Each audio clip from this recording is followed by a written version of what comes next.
जय हिंद दोस्तों, त्यागी trading tips में आपका स्वागत है। दोस्तों, इस वीडियो के अंदर हम चर्चा करने वाले हैं दो शेयर के बारे में। यहाँ पर चर्चा होने वाली है। एक समय था जब इस शेयर को आप कूड़ा समझते थे कि ये शेयर तो कभी भाग ही नहीं सकता, ये शेयर तो कभी भाग ही नहीं सकता। जी, इस शेयर का नाम क्या है? देखिए, नाम में 1 मिनट बाद आपको बताने ही वाला हूँ। आप सबसे पहले समझे कि शेयर जब सस्ता होता है, दिमाग के अंदर क्या चीज़ चलती है। और दिमाग अपने से काम करता है या फिर बाहरी कोई फोर्स पड़ता है जिसकी वजह से उस शेयर को आप खरीद नहीं पाते। 5 साल का चार्ट पैटर्न इसका अगर हम देखते हैं, ठीक है, तो यहाँ पर अगर हम देखने की कोशिश करते हैं, ये शेयर 140 रुपये, उससे भी पहले ये 70-75 रुपये के आसपास होता था। इस शेयर के अंदर अगर आप देखिए कभी कभी डीमर्ज अगर होता है या कुछ पार्ट उसका निकल जाता है तो शेयर पे 5 साल का चार्ट पैटर्न भी पूरा नहीं दिखाई देगा। 5 साल का अगर देखने की कोशिश करते हैं तो 2024 ही दिखाई देगा। 70-75 रुपये से शेयर चलते चलते आज की डेट में अगर आप देखेंगे, इस वाले भाव को अगर देखते हैं, 137 रुपये का भाव है और 137 रुपये से ज़बरदस्त इसने तेज़ी दिखाई और लगभग यहाँ पर अगर आप देखेंगे तो 91% के रिटर्न बना के दे दिए। मैं उसकी बात नहीं कर रहा हूँ, मैं बात कर रहा हूँ जब ये 70-75 रुपये का होता था। अभी इसमें पूरा चार्ट इसका नहीं दिखाई देगा आपको। मैक्सिमम चार्ट पैटर्न भी अगर आप खोल के देखेंगे तो बस सिर्फ यही 2024 दिखाई देगा, जबकि ये कंपनी काफ़ी समय पुराने से काम कर रही है। तो दोस्तों, मर्जर और डीमर्जर जैसी खबरों के बाद से वो भाव पुराने दिखाई नहीं देते हैं। ये बात आपको समझ में जानी चाहिए, जिसकी वजह से ये इसके अंदर भी एक मर्जर हुआ था 2023 के अंदर। उसके बाद से इस शेयर के अंदर अगर देखें तो ओवरऑल मिला के फिर ये यहाँ पर सारी चीज़ें नहीं दिखाई दे रही, जबकि पहले इसका चार्ट पूरा दिखाई देता था। तो 70-75 से 262 रुपये आ गया। उस समय काफ़ी रुका हुआ शेयर था, भागता ही नहीं था, थोड़ा ऊपर फिर नीचे, थोड़ा सा ऊपर फिर नीचे, थोड़ा सा ऊपर फिर नीचे। हर कोई परेशान था इस शेयर से। आज देखिए कहाँ पर है शेयर। एक शेयर ऐसे ही और मैं आपको और बताने वाला हूँ। इस कंपनी के फंडामेंटल देख लीजिए, एक बार मार्केट कैप देख लीजिए, 66,000 करोड़ का मार्केट कैप है। मैं आपसे ये नहीं बोल रहा हूँ कि अभी टूट जाइए, इस पर तेज़ी बनती है, थोड़ा सा रुकना चाहिए। मैं आपको फिर बता देता हूँ, तेज़ी बनती है किसी शेयर में, रुकना चाहिए। अगर आपको मार्केट आता है, अगर मार्केट नहीं आता है तो फिर आप गलती करेंगे, फिर तो कुछ भी कहीं पर भी खरीदना है। पहले तो अपने दिमाग से ये कन्फ्यूज़न निकाल के बाहर फेंक दीजिए कि आपको मेहनत नहीं करनी पड़ेगी, ऐसे ही पैसा आ जाएगा। मेहनत आपको करनी पड़ेगी। आपको मालूम ही नहीं कि कॉम्पिटिटर कितना बड़ा होता जा रहा है। आपको मालूम है कि कितनी बड़ी दिक्कतें चलती हैं। आप अगर देखेंगे तो कुछ समय पहले किसी का मार्केट शेयर ज़्यादा था। एशियन पेंट्स देखिए कितनी दिक्कतों में चला गया, ओला देखिए कितनी दिक्कतों में चला गया। कभी टाटा मोटर्स का देखिए 70-70, 80-80% का मार्केट शेयर था, घटता घटता कहाँ पर पहुंच गया। समझ रहे हैं आप कि कोई दूसरी कंपनी कितनी जल्दी जाकर कितनी अच्छी परफॉर्मेंस वहां पर दिखा सकती है। ओला का मार्केट कैप एथर ने खा लिया। समझ में बात आई? तो ये सारी चीज़ें अगर आप नहीं सीखेंगे, बस आ गए हैं स्टॉक मार्केट में ऐसे ही काम करने वाले हैं, तो बड़ी आपको दिक्कत होने वाली है। इस पर आप फोकस करें। मैं ये नहीं बोल रहा हूँ कि इसके रिजल्ट्स कल आने वाले हैं, तो आप थोड़ा सा इस पर फोकस करके रखें। अच्छे भी आ सकते हैं, खराब भी आ सकते हैं। तेजी ऑलरेडी है, स्टडी पर्पज से ध्यान लगाएं, गिरावटें होती रहती हैं। चलिए, तो 3,784 करोड़ का रेवेन्यू इस कंपनी का 1 साल पहले था। उसके बाद 4,019 करोड़, 4,098 करोड़, 4,023 करोड़, उसके बाद देखेंगे 4,260 करोड़। तो जून क्वार्टर तक परफॉर्मेंस काफ़ी अच्छी रही। अब देखेंगे नेट प्रॉफिट भी देखेंगे, 701 करोड़ का दिखाई दिया जून क्वार्टर में। उससे पहले 636 था, उससे पहले 626, उससे पहले 697 करोड़, उससे पहले देखेंगे 665। तो देखिए धीरे धीरे परफॉर्मेंस इसकी सुधरती चली गई। जब ये शेयर सस्ता था उस समय परफॉर्मेंस सस्ती थी, उसके बाद लगातार इस कंपनी की परफॉर्मेंस सुधरती हुई नजर आई। सुधरने के बाद आपको मालूम है क्या होता है। चलिए, तो ऐसे केस में क्या FIDIS ने कुछ अपना यहाँ पर स्टेक बढ़ाया होगा या वैसे ही शेयर भाग गया? चलिए देख लेते हैं। तो सबसे पहले देखिए FIs की होल्डिंग कितनी होती थी, 11% की, फिर 11 13% हो गई, 13 से 12 हो गई, 10 हो गई, 10 से फिर 11, फिर 7, 6, 5, 5 के बाद जब लगा कि बहुत ज़्यादा यहाँ पर थोड़ी सी गिरावट है, उसके बाद देखिए फिर खरीदारी शुरू हो गई है। ठीक है, तो यहाँ पे चलता रहता है खरीदारी बिकवाली।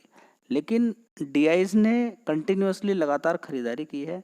6 से 5% की हिस्सेदारी होती थी, और आज की डेट में 14% की हिस्सेदारी है। मतलब कि बड़े प्लेयर का माल बड़ा प्लेयर ही उठा लेता है, तो कोई खतरा नहीं है और रिजल्ट आपके सामने है। दोस्तों दूसरा शेयर है इटर्नल। कभी इसका नाम जोमेटो होता था। जोमेटो ने ब्लिंकिट को किस तरीके से एक्वायर किया और ब्लिंकिट ने किस तरीके से शानदार ई कॉमर्स सेगमेंट के अंदर परफॉर्मेंस दिखाई, फूड के अंदर भी ज़बरदस्त परफॉर्मेंस दिखा रही है। इटर्नल की बात अगर करते हैं, मैंने आपसे एक बात बोली थी कि इसके बिजनेस में 1% की कमी नहीं है। बिजनेस में कोई कमी नहीं। ऑनलाइन प्लेटफॉर्म है, देखिए हर चीज़ को आप छोड़ सकते हैं लेकिन खाना पीना नहीं छोड़ सकते।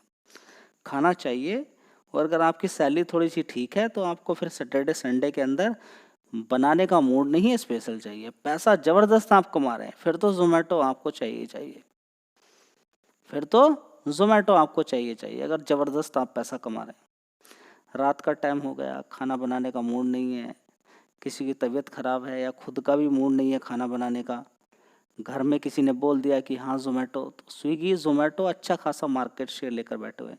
तो यही बात मैं 40, 50, 60 रुपए के आसपास में आपको बताता था। इस कंपनी का रेवेन्यू इस तरीके से बढ़ रहा था,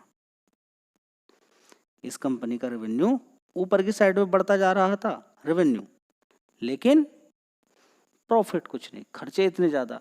तो मैं आपसे एक बात बोलता था कि अगर आपका एक स्कूल है, कोई भी एक आपका स्कूल है, स्कूल से कुछ फीस आपको मिलती रहती है, बच्चे पढ़ते हैं वहाँ पर, तो आपकी इनकम होती रहती है, वहाँ से फीस आती रहती है।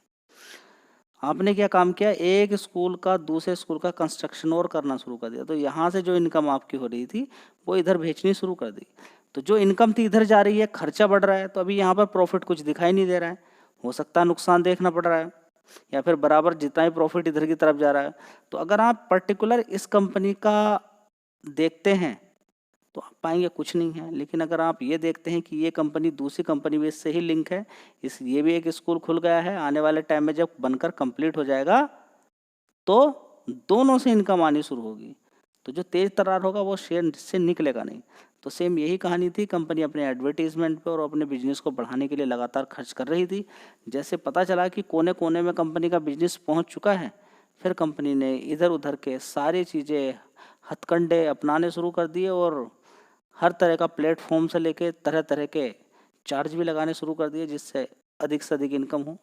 तो कंपनी अच्छा खासा पैसा निकाल रही है अब धीरे धीरे करके।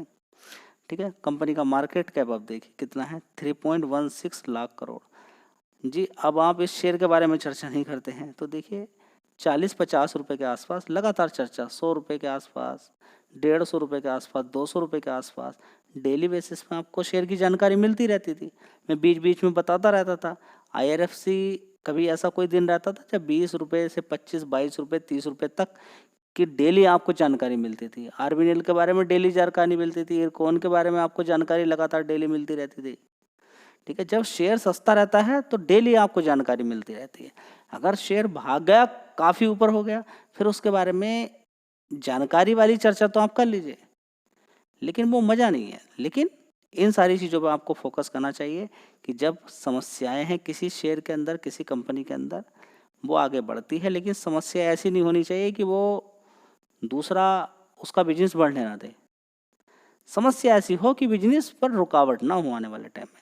यानी कि रेवेन्यू ऊपर बढ़ रहा है, ठीक है, खर्चे हो रहे हैं, होने दीजिए। ये सारी चीज़ें आप पिक करेंगे, पकड़नी चाहिए आपको। कंपनी पे कोई कर्ज ना हो खास, समझ बात आई है कि हाँ खर्चे की, कंपनी का रेवेन्यू तो ऊपर बढ़ रहा है लगातार, खर्चे की वजह से कंपनी का नेट प्रॉफिट नहीं देख पा रहा। लेकिन ज़्यादातर लोग क्या नेट प्रॉफिट पे फोकस करते हैं। मैं बोलता हूँ नेट प्रॉफिट पे इतना फोकस मत कीजिए, आपको फोकस करना है कि कंपनी का रेवेन्यू ऊपर की साइड में बढ़ रहा है, बिजनेस पर ज़्यादा फोकस कीजिए। क्योंकि प्रॉफिट तो कंपनी ऊपर नीचे करती रहती है, क्योंकि बहुत ज़्यादा प्रॉफिट अगर दिखा दिया तो इनकम टैक्स भी उसी तरीके से देना पड़ेगा। ठीक है, तो जानबूझकर भी कभी कभी प्रॉफिट को कम दिखाया जाता है। मैं पर्टिकुलर इस शेयर की बात नहीं कर रहा हूँ, कंपनी की बात नहीं कर रहा हूँ, मैं आपकी भी बात कर रहा हूँ कि अगर आपको बहुत ज़्यादा इनकम होनी शुरू हो जाए तो आप भी इधर उधर के खर्चे दिखा के उसको कम करा ही लेंगे जैसे भी। ठीक है, तो जानकारी इन्फॉर्मेशन थी, आपको होनी चाहिए कि सस्ते शेयर को खरीद के कितना फ़ायदा होता है और कितना बेनिफिट मिलता है जब शेयर नीचे गिरा रहता है। तो देख लीजिए 2023 में ही ये 48-46 रुपये का शेयर होता था, नीचे की साइड में 46 रुपीज़ का शेयर होता था। देख लीजिए यहाँ पर 27 जनवरी 2023 को।